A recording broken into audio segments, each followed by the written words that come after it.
Hey everyone, Nina here with Budget Yarn Reviews. This video is going to introduce my ultimate cotton yarn comparison, and in parentheses, that's cotton yarn for dishcloths. This project is one of those that comes from necessity being the mother of invention. I desperately need new dishcloths. I have worn holes in mine, and I have not been good about keeping up on any repairs, so I desperately need some more. And normally I would just knit some new ones. But after seeing some other blog posts online about, well, which cotton yarn is the best, I decided it needed some further analysis. You will find other blog posts online talking about which yarn is the best for dishcloths, and essentially they all say that they're basically the same, except for a few that are definitely different, either because of their content or just because of the way they feel. In particular, the two that are usually considered to be different are Hobby Lobby's I Love This Cotton and Premier Home, because this is a cotton poly blend. So all of these yarns that I'm going to be comparing will be 100% cotton, generally intended for dishcloths, other than a couple that are intended for dishcloths that are the 85% polyester, 50% cotton. But anyway, again, everyone says that they're basically the same, and I would generally agree that when you're knitting with them, they do feel basically the same. But I want to submit the hypothesis that they are not all the same. The reason being, I will use the example of bath towels. Nobody would argue that all bath towels are the same.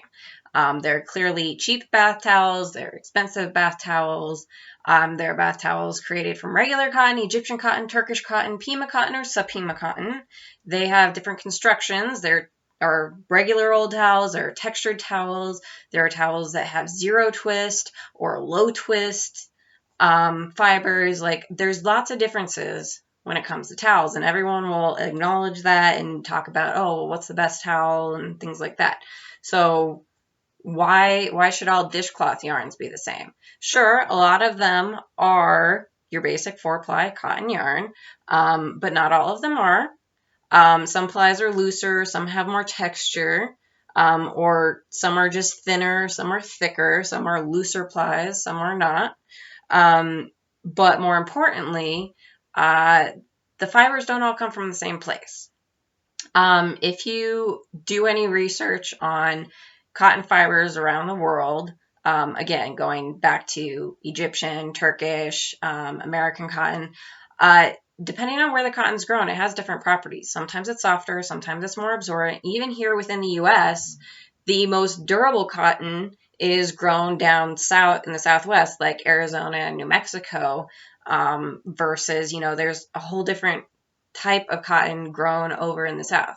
Now, I don't know specifically if there are different varieties or if it's, the types of conditions that they're grown in, but the point is they're all different. And for the simple reason that all the cotton yarns I'm going to be comparing are manufactured in different places by different companies. Some say that they use fibers from certain countries, others don't. For that reason, I think that there will be a difference. So that is my hypothesis, that in spite of how they look and feel, not all cotton dishcloth yarns are the same. Now, I could be wrong, but that's the point of this comparison, is to try and find out. So the way that the comparison is going to work, before I actually show you the yarns that I'm comparing, is for each yarn, I'm going to knit one dishcloth. I'm going to knit it in the same style. I'm doing a garter stitch border with a seed stitch center, like this one I've started here. And the reason I'm doing this is that I think the texture will help with absorbency. I personally also prefer lots of texture because I think it's good for catching crumbs when you're wiping off countertops and stuff. But I'm going to make them all in that same pattern, that same design, same size, so that the stitch texture or anything can't be a factor when I'm testing for absorbency. So once I have a dishcloth in each yarn, the first thing I am going to do is an absorbency test. I'm going to do one of those paper towel commercial style tests where I pour a certain amount of water on a countertop, see how much the dishcloth absorbs, how quickly the things like that, and see if there's a clear difference or not, depending on where the cotton came from. The one thing that I'm going to have a hard time testing, and I'm not sure what the best way to do it is, at least that won't take a long time, is durability. As you can see, the way that my washcloths tend to wear out is I get these random holes, and that's usually because, you know, it gets used to wipe off a knife or wipe a crumb on the counter that's like really stuck and it's got a rough edge or something. It doesn't actually like wear through anywhere. You just get these random holes where it starts unraveling. And these ones I've been using for at least 2 years or something. So it takes a while to even show signs of wear. And I can't exactly speed up that process. So if you have any suggestions on how exactly to test durability on this, other than to literally just rotate each one through my kitchen for like a year, let me know. Otherwise, the only durability testing that they're going to get is running through the wash like my acrylic yarns, which for cotton, again, isn't really going to show that much because they're all so durable. But I am hoping that they will still show at least a few differences because, again, cotton yarns from different areas have different characteristics. Some of them could still be more durable just when measuring basic washing. So I am going to do that, but if you have further ideas on how to do more heavy-duty durability and testing, I'm all ears. Anyway, so yeah, knitted dishcloth, test absorbency, test durability, and then obviously I will provide comments on workability and such as usual. In this case, I am only going to be doing my workability and test for knitting. I'm not going to do the crochet thing, mostly because a lot of these are tightly plied enough and similarly plied enough. I don't foresee there being many differences crochet-wise. There's probably not going to be many differences knit-wise either.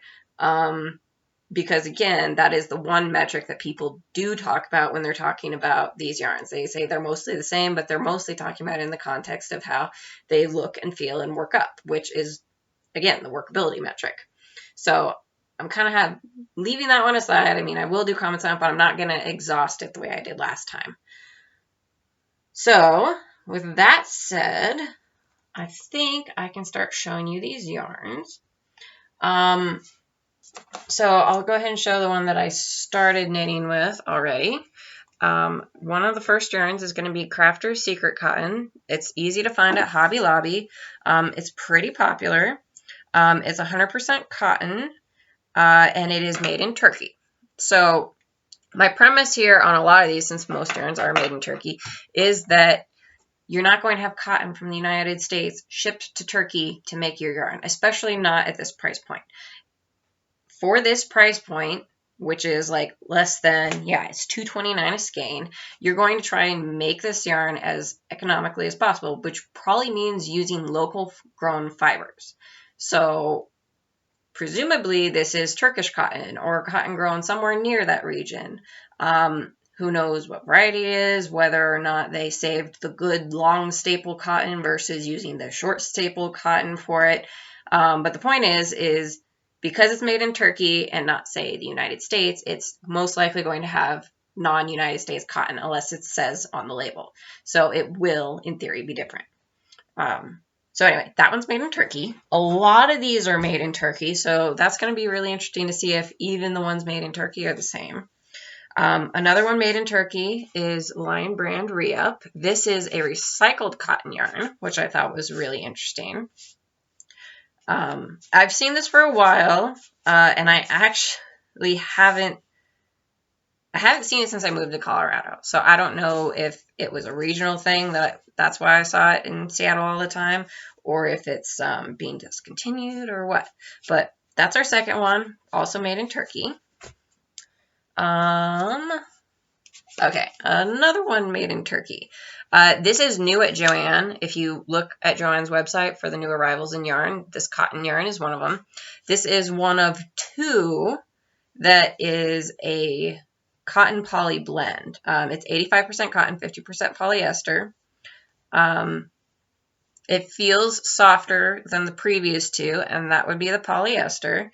The reason why I'm including these poly yarns now, so again, this one's made in Turkey. I'll jump to the other poly blend yarn, the Premier Home one. The reason why I'm choosing to include these poly yarns, since normally I try and compare exact fiber types, is because the Michaels website for this yarn explicitly says that it's supposed to be better than your grandma's dishcloth, that the inclusion of the polyester makes for a better dishcloth. It doesn't say why, it doesn't say if it's more absorbent, more durable, whatever.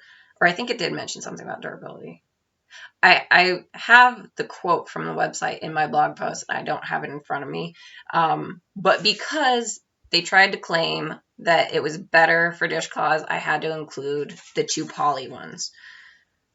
So this Premier one is also made in Turkey. And again, it is softer too.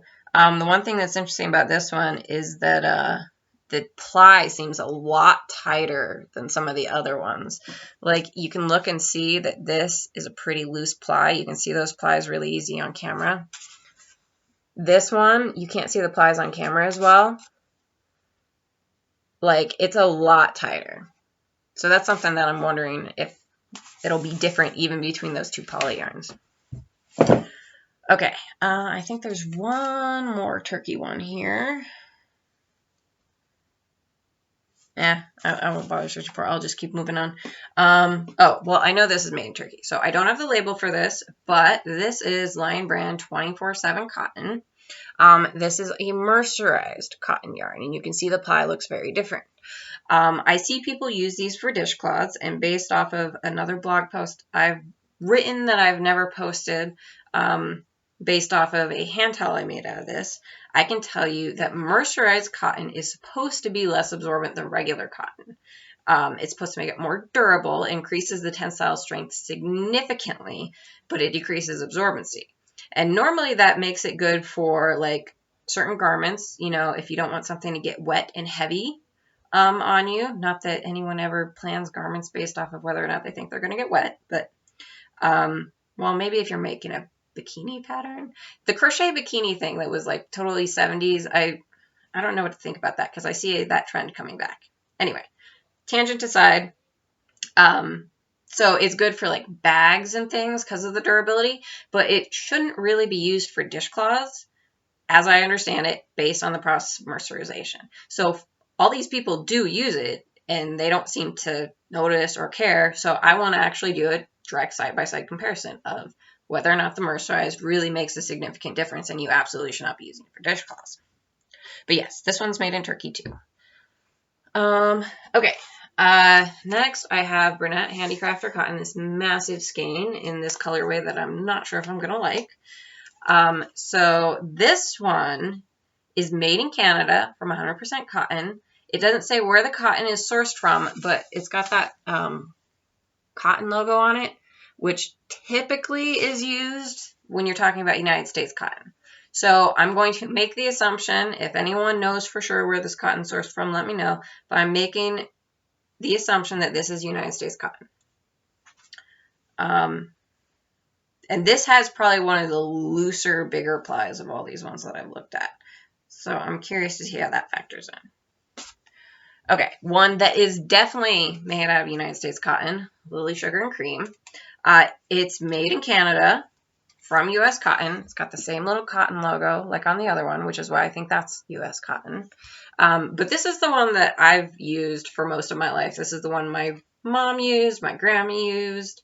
It's what my very worn out dishcloths are made out of. So this is what I'm used to, and I've honestly never tried any others. So that's another reason why I'm doing this, to actually see if there's a dishcloth yarn that I prefer.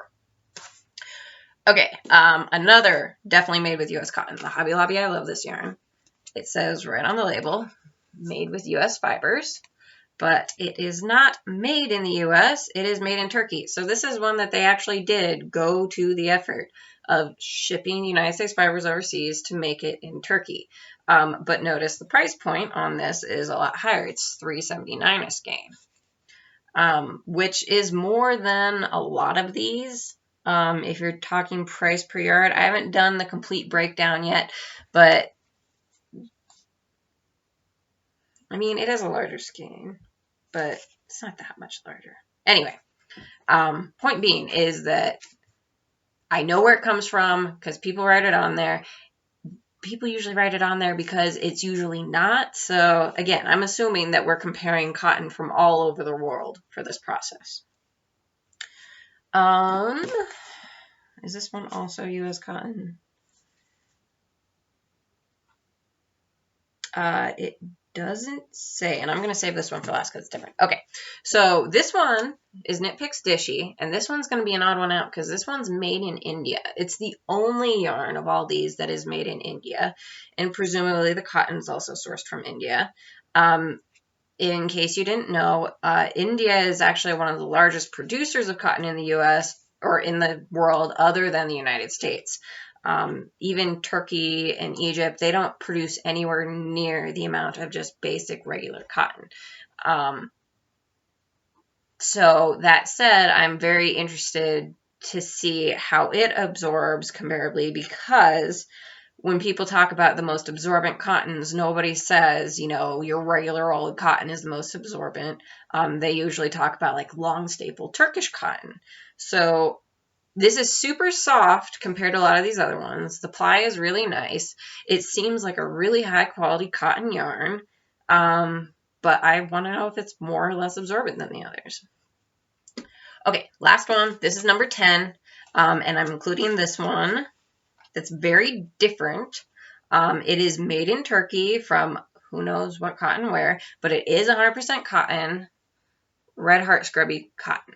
So as you can tell, it's definitely different because of the ply. It's got the little twists on here that, based off of what I know about towels with, you know, textured towels, zero twist, low twist, I think that these extra little fibers that hang off will potentially increase the absorbency simply because there's more surface area. But if these little plies are too twisted, maybe it won't actually make a difference. Again, this is the scientific method. I have a hypothesis. We're going to find out if there's any merit to this. But I'm really curious to see whether or not it's more or less absorbent than the other ones. So that's it. I got 10 yarns. I'm going to do dishcloth from each. I'm going to test all the usual metrics, but I'm also testing absorbency because I don't know about you, but my kitchen dishcloth gets used to wipe up spills on the counter. It gets used to, you know, just clean the counters. I don't use it on dishes. I'm one of those people that I still prefer a sponge just because it seems to do the best job. I've tried like making those little like crochet scrubby patterns and everything, and they're usually too thick. Like they make it hard to clean knives or whatever. They just, I don't know. I don't think that those work very well. So my dishcloths aren't used for dishes. They're used for cleaning counters, wiping up spills. And so for that reason, absorbency is the metric that I'm really interested in. Durability comes second. And again, if you have ideas on how to supercharge my durability testing for this, I would love to hear it. Because other than washing them, actually rotating them through my kitchen to use for a while, like even if I used one a day and everything, it would be a year before I actually felt like I had a decent amount of data on how durable it was. And I, of course, can still a year from now tell you guys how durable it was. But I kind of want something more near term to gauge with. So anyway, if you have ideas, let me know. Otherwise, stay tuned. I have lots of knitting to do, and then I will definitely do videos for the absorbency testing and providing workability comments. And I think that this will actually be a really quick comparison because I'm not doing all the individual posts on these initially. I'm not having to do project posts because all the washcloths are going to be exactly the same. It is literally just going to be, okay, how are these comparing? And I write it up and I'm done. So I'm looking forward to an easy comparison that is hopefully going to be super useful for me and super useful for the rest of you too. If you have any questions, let me know. Otherwise, I'll talk to you next time. Bye.